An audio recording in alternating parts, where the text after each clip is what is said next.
Premature ejaculation అనేది చాలా simple ప్రాబ్లమే. దాన్ని ఈజీగానే ట్రీట్ చేయవచ్చు. కానీ ఆ ఇన్ఫెక్షన్ గనక ప్రోస్టేట్‌లో గానీ, సెమినల్ వెసికిల్స్‌లో గానీ, టెస్టిస్‌లో గానీ ఎక్కువ రోజులు ఉంటే డెఫినిట్‌గా అటువంటి వాళ్ళలో వీరికణాల కౌంట్ తగ్గిపోయి పిల్లలు పుట్టడానికి ఇబ్బందయిద్ది.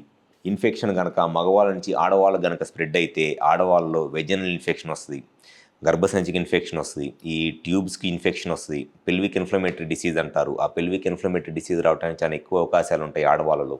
ప్లస్ యూరినరీ ఇన్ఫెక్షన్స్ రావడానికి చాలా ఎక్కువ అవకాశాలుంటాయి. ఆడవాళ్ళలో మాత్రం ఒకసారి యూరినరీ ఇన్ఫెక్షన్స్ వచ్చింది అనంటే వాళ్ళ లైఫ్ చాలా మిజరబుల్‌గా ఉంటది. ఎందుకనంటే వాళ్ళు మగవాళ్ళలాగా ఎక్కడ పడితే అక్కడ యూరినేషన్ చేయలేరు.